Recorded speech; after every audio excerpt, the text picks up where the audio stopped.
ముఖ్యంగా జూబ్లీహిల్స్ శాసనసభ నియోజకవర్గ ఓటర్ మహాశైలకు 2004 నుంచి 2014 వరకు 10 సంవత్సరాలు తెలంగాణ రాష్ట్రంలో కానీ కేంద్రంలో కానీ కాంగ్రెస్ పార్టీ అధికారంలో ఉన్నది. 2014 నుంచి 2024 వరకు 10 సంవత్సరాలు రాష్ట్రంలో బీఆర్ఎస్, కేంద్రంలో బీజేపీ అధికారంలో ఉంది. ఆనాడు 2004 నుంచి 2014 వరకు 10 సంవత్సరాలు రాష్ట్ర కేంద్రంలో కాంగ్రెస్ పార్టీ అధికారంలో ఉన్నప్పుడు హైదరాబాద్ నగర అభివృద్ధి, హైదరాబాద్ నగరం ఏ విధంగా గ్రోత్ ఇంజన్గా ముందుకు సాగిందో 2014 నుంచి 2024 వరకు బీఆర్ఎస్, బీజేపీ ప్రభుత్వాలు తీసుకున్న నిర్ణయాలు, చేసిన అభివృద్ధి ఏంటి అనేది పోల్చి చూసి అంచనా వేసి ఈరోజు మీరు ఓటు వేయాల్సిందిగా నేను ఓటర్లకు విజ్ఞప్తి చేస్తున్నా. భారతదేశంలోనే మెట్రోపాలిటన్ నగరాలలో ఢిల్లీ, ముంబై, చెన్నై, బెంగళూరుతో పోటీ పడే విధంగా హైదరాబాదు నగరం ఎప్పుడు అభివృద్ధి చెందింది? తెలంగాణ రాష్ట్రం ఏర్పడ్డ రోజు 16,000 కోట్ల రూపాయల మిగులు బడ్జెట్తో ఈ తెలంగాణ రాష్ట్రాన్ని, హైదరాబాద్ నగరాన్ని కల్వకుంట్ల చంద్రశేఖరరావు గారికి కాంగ్రెస్ పార్టీ అప్పగించడం జరిగింది.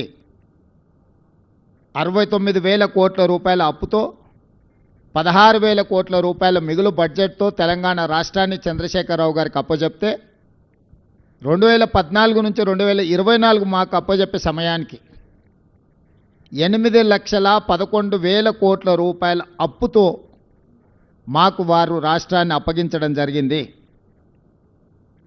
ఆనాడు కాంగ్రెస్ పార్టీ అధికారంలో ఉన్నప్పుడు ఈరోజు కనిపిస్తున్న అభివృద్ధి మొత్తం తెలంగాణ రాష్ట్రాన్ని ఆర్థికంగా నిలబెట్టి ప్రపంచ ముఖచిత్ర పటంలో గుర్తింపు తీసుకొచ్చిన ప్రాజెక్టులన్నీ కూడా ఈ నగరంలో నిర్మించినవి కాంగ్రెస్ పార్టీ రాష్ట్రంలో, కేంద్రంలో అధికారంలో ఉన్నప్పుడు.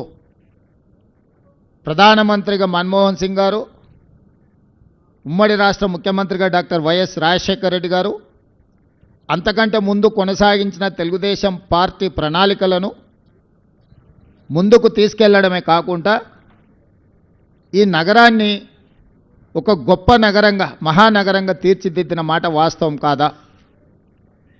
ఈనాడు కనిపిస్తున్న హైదరాబాద్ నగరంలో ఉన్న hitech city, outer ring road, అంతర్జాతీయ ఎయిర్పోర్ట్, మెట్రో రైలు, కృష్ణా గోదావరి జలాల తాగునీటి పథకాల ప్రణాళికలు, అదేవిధంగా విద్యకు సంబంధించి ఒక నాలెడ్జ్ హబ్గా తయారు చేయాలని ఐఎస్బి, నల్సర్ యూనివర్సిటీ, IIIT ఇట్లాంటి గొప్ప విద్యా సంస్థల్ని ఆనాడు కాంగ్రెస్ పార్టీ ఈ రాష్ట్రానికి, నగరానికి తీసుకొచ్చింది. ఎక్కడ కూడా వివక్ష చూపించకుండా తెలుగుదేశం పార్టీ ఆలోచనలో అవసరమైన అభివృద్ధిని ఆ 10 సంవత్సరాలు కాంగ్రెస్ పార్టీ కొనసాగించడం వల్ల ఈరోజు అంతర్జాతీయ ప్రమాణాలతో కూడుకున్న నగరంగా 16,000 కోట్ల రూపాయల మిగులు బడ్జెట్తో తెలంగాణ రాష్ట్రాన్ని చంద్రశేఖరరావు గారికి అప్పచెప్పినాము. మీడియా మిత్రులకు ఈరోజు నేను విజ్ఞప్తి చేస్తున్నా, ఈ గ్రోత్ ఇంజన్స్ మొత్తం కాంగ్రెస్ పార్టీ తీసుకొచ్చినాయి కదా. ఈరోజు ఐటీ కంపెనీలు, ఫార్మా కంపెనీలు, విద్యా సంస్థలు, మెట్రో రైలు, మెట్రో జలాలు, ఔటర్ రింగ్ రోడ్డు, హైటెక్ సిటీ, అంతర్జాతీయ airport, knowledge park, financial district, American consulate, ఇతర దేశాలకు సంబంధించిన కౌన్సిలేట్ జనరల్స్ని హైదరాబాద్కి రప్పించి ఈ హైదరాబాదు నగరానికి అంతర్జాతీయ గుర్తింపు తీసుకొచ్చింది 2004 నుంచి 2014 సంవత్సరంలో కాదా? ఇదే కాదు, 2013 సంవత్సరంలో ఐటీ ఉద్యోగాలను పెంచాలని ITIR కారిడార్ను తెలంగాణ రాష్ట్రానికి మన్మోహన్ సింగ్ గారు ఇస్తే మోడీ గారు, చంద్రశేఖరరావు గారు 2017లో ఐటీ కారిడార్ను రద్దు చేసి లక్షలాది మంది ఐటీ నిపుణుల యొక్క ఉద్యోగ ఉపాధి అవకాశాలను పోగొట్టింది కేసీఆర్, నరేంద్ర మోడీ గారు కాదా?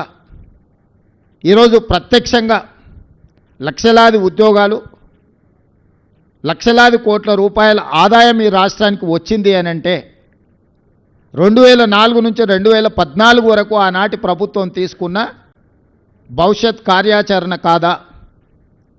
మరి 2014 నుంచి 2024 వరకు చంద్రశేఖరరావు గారు, నరేంద్ర మోడీ గారు, కిషన్ రెడ్డి గారు, కేటీఆర్ ఈ నలుగురు కలిసి హైదరాబాదు నగరంలో చేసిన అభివృద్ధి ఏదో ఒకటి చెప్పండి.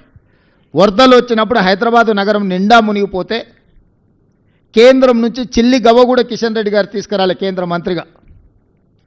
సచివాలయంలో ఉన్న దేవాలయాన్ని కూలగొడితే కూడా, సచివాలయంలో ఉన్న మసీదును కేసీఆర్ కూలగొడితే కూడా, కిషన్ రెడ్డి గారు సొంత నియోజకవర్గంలో ఇంత దుర్మార్గం జరిగితే కూడా ప్రశ్నించలేదు.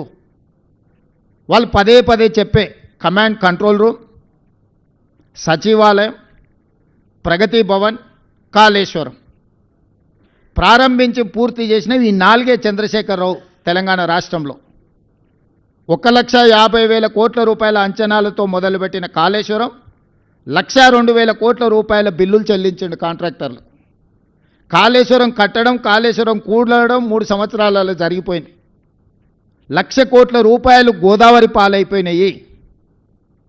ప్రగతి భవన్ ఆయన విలాసవంతమైన జీవితాన్ని సేదతీరడానికి మాత్రం ఉపయోగపడ్డది తప్ప, గద్దరన్న లాంటి వాళ్ళని ప్రగతి భవన్ గేటు దగ్గర గంటల కొద్దీ ఎండలో కూర్చోబెట్టింది తప్ప పేద ప్రజలకు ప్రవేశం లేని, తెలంగాణ పేద ప్రజలకు ప్రవేశం లేని నిషేధాజ్ఞలు ఉన్న ప్రగతి భవన్ కేవలం చంద్రశేఖరరావు గారికి, వారి కుటుంబానికి ఉపయోగపడ్డది తప్ప తెలంగాణ రాష్ట్ర ప్రజలకు ఏమైనా ఉపయోగపడ్డదా?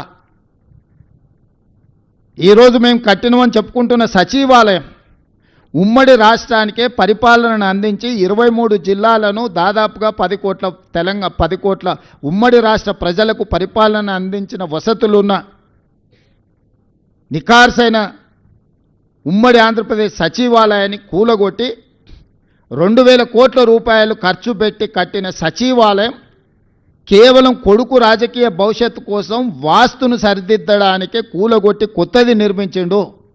కొత్తగా ఏమైనా ప్రజలకు ఆ సచివాలయం వల్ల అదనపు సౌలభ్యం ఏమైనా వనకూరిందా? అదనపు ప్రయోజనం ఏమైనా ఉన్నదా?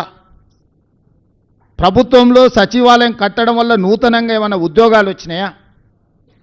ఎవరికైనా ఉపాధి కానీ, ఎవరికైనా భవిష్యత్ ప్రణాళికలకు ఆ సచివాలయం అని పనికొచ్చిందా? కేవలం నీ కొడుకును ముఖ్యమంత్రిని చేయాలన్న ఆలోచనతో వాస్తు సరిగ్గా లేదని ఇంకా 100 సంవత్సరాలు సేవలు అందించగలిగిన భవనాలను కూల్చేసి, ఎల్ఎన్టీ లాంటి సంస్థలు కట్టిన భవనాలను కూల్చి ఇప్పుడున్న సచివాలయం కట్టినవు. పేద ప్రజలకు ఆ సచివాలయం వల్ల అనాపైస ప్రయోజనం ఏమైనా వనగూరిందా? కమాండ్ కంట్రోల్ రూమ్ ద్వారా ప్రతిపక్ష నాయకుల ఇళ్ల ముందు సీసీ కెమెరాలు పెట్టి కమాండ్ కంట్రోల్ రూమ్లో కూర్చొని చూసుకోవడానికి ప్రతిపక్షాల మీద, తనంటే గిట్టని వాళ్ళ మీద, పాత్రికేయ మిత్రుల మీద నిఘబెట్టడానికి కమాండ్ కంట్రోల్ రూమ్ కట్టినవు తప్ప, కమాండ్ కంట్రోల్ రూమ్ అంతకుముందు ఎవరినన్నా లోపలికి రానిచ్చిండ్రా? లోపల ఏముందో అదొక గండికోట రహస్యం. సద్దాం హుస్సేన్ ఆయన లాంటి వాళ్ళని 6 మందిని నకిలీలను తయారు చేసిండంట ప్రాణరక్షణ కోసం. ఎక్కడికి వెళ్ళినా వాళ్ళు ముందుగాల వెళ్తే ఎవరు సద్దాం హుస్సేనో తెలియక ఎవరిని చంపాలనో ఆలోచన చేస్తారని భయంతో, కుటుంబ సభ్యులు కూడా, సొంత భార్య కూడా అత్యాయత్నం చేస్తుందనే భయంతో నకిలీ సద్దాం హుస్సేన్లను తయారు చేసి నమూనాలను పెట్టి ప్రాణభయంతోనే రక్షణ కల్పించుకున్నాడని మనం చాలా వార్తలు చదివినాం. ఇలా చంద్రశేఖరరావు గారు ప్రాణభయంతో తనను కాపాడుకోవడానికి ప్రగతి భవన్లో బుల్లెట్ ప్రూఫ్ అద్దాలు బాత్రూంలో కూడా పెట్టుకునే పరిస్థితి వచ్చింది. ప్రతి వాళ్ళ మీద నిఘబెట్టాలన్న, తొంగి చూడాలి ప్రైవేటు జీవితాలలో అని తండ్రి కొడుకుల ఆలోచనతోటి టెలిఫోన్ ట్యాపింగ్ కానీ, లేకపోతే కమాండ్ కంట్రోల్ రూమ్ కానీ కట్టినరు. రైతుల కోసం 1 కోటి ఎకరాలకు నీళ్ళు ఇస్తామని చెప్పి 1,00,000 కోట్లు ఖర్చు పెట్టిన కాళేశ్వరం కూలిపోయింది. ఈ 10 సంవత్సరాలల్లా ఈ తెలంగాణ రాష్ట్రానికి ప్రయోజనం చేకూర్చే విధంగా ఏ ప్రణాళికలైనా కేసీఆర్, నరేంద్ర మోడీ గారు, కిషన్ రెడ్డి గారు, కేటీఆర్ గారు చేసిండ్రా? పోల్చి చూడండి. 10 సంవత్సరాల మా పరిపాలనను పోల్చండి, 10 సంవత్సరాల వాళ్ళ పరిపాలనను పోల్చండి, విశ్లేషించండి. మీడియా మిత్రులు మీరు పూర్తిగా ప్రణాళికబద్ధంగా ఒక్కొక్క డిపార్ట్మెంటుని, అగ్రికల్చర్, ఇరిగేషన్, ఎడ్యుకేషన్, మున్సిపల్ ఇట్లా ఏ శాఖకు ఆ శాఖకు విడదీయండి. ఏదైనా ఒక ప్రణాళికతోని వీళ్ళు ఏమైనా వ్యూహరచన చేసిండ్రా? 16,000 కోట్ల మిగులు బడ్జెట్తో అప్పచెప్తే 8,11,000 కోట్ల రూపాయల అప్పుతోని మాకు అప్పచెప్పారు. ఏ ఒక్కరోజు కూడా భవిష్యత్ ప్రణాళికలను ఏమైనా రచించిండ్రా? హైటెక్ సిటీ పక్కన కట్టిన శిల్పారామం కూడా ఆనాడు మేము నిర్మించిందే. ఈరోజు ఐటీ కంపెనీలు కానీ, ఫార్మా కంపెనీలు కానీ, ఎడ్యుకేషనల్ ఇన్స్టిట్యూట్స్ ఐఎస్బి కావచ్చు, నల్సర్ కావచ్చు, ట్రిపుల్ ఐటీ కావచ్చు, ఇట్లా చెప్పుకుంటూ వెళ్తే చాలా అంతర్జాతీయ ప్రమాణాలు కలిగిన విద్యా సంస్థలు ఈరోజు సిలికాన్ వ్యాలీని మనోళ్ళు డిక్టేట్ చేయగలుగుతున్నారంటే ఆనాడు మేము ఏర్పాటు చేసిన విద్యా సంస్థలే ఈరోజు ప్రపంచ స్థాయిలో మనకు గుర్తింపు తీసుకొచ్చినాయి. ఒక్క అదనపు ఎయిర్పోర్ట్ అయినా ఏమైనా తెచ్చిండా? మేం కట్టిన శంషాబాద్ అంతర్జాతీయ ఎయిర్పోర్టే తప్ప 10 సంవత్సరాలల్లో ఒక్క కొత్త రైల్వే లైన్ కానీ, ఒక్క కొత్త అంతర్జాతీయ ఎయిర్పోర్ట్ కానీ, పోనీ డొమెస్టిక్ ఎయిర్పోర్ట్ కానీ, లేకపోతే మనకు ఇలాంటి అభివృద్ధి కార్యక్రమాలు ఏమైనా తీసుకొచ్చిండ్రా వీళ్ళిద్దరూ? మనం ఇచ్చిన ఐటీఐఆర్ను రద్దు చేయడం తప్ప, ఏఐబిపి ప్రాజెక్టుల కింద మనం ఇచ్చిన ప్రాజెక్టులను రద్దు చేయడం తప్ప, సాగునీటి ప్రాజెక్టుల మీద 6,000 కోట్ల రూపాయలు బ్యాంకుల ఎఫ్డీతోని జిహెచ్ఎంసీని అప్పచెప్తే ఈరోజు 10,000 కోట్ల రూపాయలు అప్పు ఉంది జిహెచ్ఎంసీ మీద. మరి కౌన్సిలర్లు వాళ్ళే గెలిచిండ్రు, కార్పొరేటర్లు వాళ్ళే గెలిచారు, ఎమ్మెల్యేలు వాళ్ళే గెలిచారు, ఎమ్మెల్సీలు వాళ్ళే గెలిచారు, ఎంపీలు వాళ్ళే గెలిచిండ్రు. మొత్తం పరిపాలన మీద 100% గుత్తాధిపత్యం వాళ్ళ చేతుల్లోనే ఉంది. ఎందుకు అభివృద్ధి చేయలేకపోయినరు? హైదరాబాదు దాహార్తి తీర్చడానికి ఏదైనా ఒక నూతన తాగునీటి పథకాన్ని 10 ఏళ్లలో వీళ్ళు మొదలుపెట్టినరా? పూర్తి చేసిండ్రా? మీరు ఒక్కసారి చెప్పండి. ఈరోజు కృష్ణానది జలాల నాడు చంద్రబాబు నాయుడు గారు మొదలు పెడితే phase 1, phase 2, phase 3 Congress party చేసింది. గోదావరి జలాలను ఆనాడు రాజశేఖర రెడ్డి గారు ప్రణాళికలు, కిరణ్ కుమార్ రెడ్డి గారు ప్రణాళికలు చేస్తే అవి పూర్తయినాయి. మెట్రో రైలు జైపాల్ రెడ్డి గారు, రాజశేఖర రెడ్డి గారు కలిసి హైదరాబాద్ నగరానికి మెట్రో తెచ్చిరు. ఆనాడు మెట్రో దేశంలోనే 2వ స్థానంలో ఉండే, ఇవాళ 9వ స్థానానికి పడిపోయింది. 10 సంవత్సరాలలో మెట్రోను 1 కిలోమీటర్ అయినా విస్తరించిండ్రా? 7 కిలోమీటర్లు ఓల్డ్ సిటీలో కట్టాల్సిన మెట్రోను ఎల్ఎన్టీకి అమ్ముడు పోయి ఎల్ఎన్టీ దగ్గర కమిషన్లు తీసుకొని వాళ్ళని బెదిరించి బ్లాక్మెయిల్ చేసి సచివాలయం ముందు, మన అసెంబ్లీ ముందు నుంచి టన్నెల్ పోవాలి, పైనుంచి పోతుందని బేగం బజార్ల వ్యాపారాలను దెబ్బతీస్తారని 3 సంవత్సరాలు ప్రాజెక్టును ఆపి 1,000 కోట్లు ఎల్ఎన్టీతో వసూలు చేసుకొని ఈరోజు ఎల్ఎన్టీ మునగడానికి కారణము కేసీఆర్, కేటీఆర్ కాదా? మీరందరూ సజీవ సాక్ష్యం కదా. ఎల్ఎన్టీని ఎట్లా బ్లాక్మెయిల్ చేసిండు చంద్రశేఖరరావు? ఎందుకు మెట్రో నగర విస్తరణతో పాటు మెట్రో విస్తరణకు ఎందుకు ప్రణాళికలు చేయలేదు? ఎందుకు కట్టలేదు? 10 సంవత్సరాలు స్ట్రైట్గా 10 సంవత్సరాల 20 లక్షల కోట్ల రూపాయల ఆదాయము చంద్రశేఖరరావు గారి చేతికి వచ్చింది తెలంగాణ రాష్ట్రంలో. 20 లక్షల కోట్ల రూపాయల ప్రజలు కట్టిన పన్నులు చంద్రశేఖరరావు గారు ఎక్కడ ఖర్చు పెట్టిండు, ఏమి నిర్మించిండు, ఏమి అదనపు ఆదాయాన్ని తీసుకొచ్చిండు? మా 10 సంవత్సరాలు మేము నికార్సుగా ఈరోజు నేను చెప్తున్నా, ప్రతి ఒక్కటి మిమ్మల్ని నేను తీసుకెళ్ళి చూపిస్తా. అంతర్జాతీయ ఎయిర్పోర్ట్ కానీ, ఔటర్ రింగ్ రోడ్ కానీ, హైటెక్ సిటీ చుట్టూతో వచ్చిన ఐటీ కంపెనీలు కానీ, ఎడ్యుకేషనల్ ఇన్స్టిట్యూట్స్ కానీ, హైదరాబాద్లో ఈరోజు నడుస్తున్న మెట్రో కానీ, గోదావరి జలాలు కానీ, కృష్ణానది జలాలు కానీ, ఫ్లైఓవర్ల గురించి మాకు చెప్తున్నాడు. మరి చెన్నారెడ్డి గారు ఏ రోజు కట్టిండ్రు? ఇక్కడ పెద్దలు చాలామంది ఉన్నారు. ఫ్లైఓవర్ అనే విధానాన్ని కనిపెట్టింది కాంగ్రెస్ పార్టీ. బేగంపేటలో కానీ, లేకపోతే తార్నాకలో కానీ ఫ్లైఓవర్లు ఎప్పుడు కట్టిండ్రు? పోనీ నువ్వు కట్టి పూర్తి చేసిన ఫ్లైఓవర్లు ఎన్ని ఉన్నాయో చెప్పు. మేము కట్టిన ఔటర్ రింగ్ రోడ్డును పల్లి బఠానీలకు అమ్మేసుకొని పారిపోయినావు నువ్వు. పొయ్యే ముందల క్లోజింగ్ సేల్స్ కింద లక్షల కోట్ల విలువైన ఔటర్ రింగ్ రోడ్డుని 7,500 కోట్లకు అమ్మేసింది. అందుకే ఈరోజు ఆ 10 సంవత్సరాల పరిపాలన మేమున్నప్పుడు బీజేపీ, బీఆర్ఎస్ ఉన్న 10 సంవత్సరాల పరిపాలన అంచనా వేసి రేపటి 10 సంవత్సరాల కోసం నేను కొత్త ప్రణాళికలు రచిస్తున్నా. తెలంగాణ రైజింగ్ 2047 అనే ఒక పాలసీ విజన్ డాక్యుమెంట్ని ఈరోజు మేము తీసుకొస్తున్నాము. 2047కి స్వతంత్రం వచ్చి 100 సంవత్సరాలు పూర్తి చేసుకోబోతున్నాం. రాబోయే 100 సంవత్సరాల కోసం ఎలాంటి భవిష్యత్ ప్రణాళికలు ఉండాలో మేము ఒక విజన్ డాక్యుమెంట్ ప్లాన్ చేస్తున్నాం.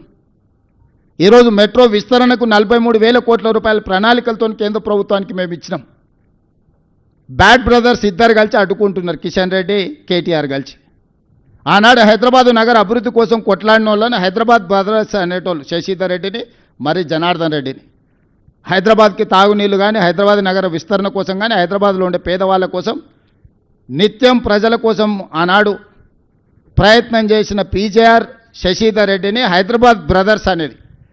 ఈరోజు అభివృద్ధిని అడ్డుకుంటున్న కిషన్ రెడ్డిని కేటీఆర్ను ఈ నగరవాసులు బ్యాడ్ బ్రదర్స్ అని అంటున్నారు. ఈ బ్యాడ్ బ్రదర్స్ ఇద్దరు మెట్రో విస్తరణను అడ్డుకుంటున్నారు, మూసి ప్రక్షాళనను అడ్డుకుంటున్నారు, రీజనల్ రింగ్ రోడ్డును అడ్డుకుంటున్నారు, ఫ్యూచర్ సిటీని అడ్డుకుంటున్నారు. మేము ఈరోజు గోదావరి జలాలు 20 టీఎంసీల నగరానికి తేవాలంటే వాటిని అడ్డుకుంటారు. హైదరాబాద్లో కట్టాలనుకున్న ఫ్లైఓవర్లు కానీ, అండర్ పాస్లు కానీ, ఎలివేటెడ్ కారిడార్లను అడ్డుకుంటారు. ఈనాడు 30 సంవత్సరాల నుంచి పెండింగ్ ఉన్న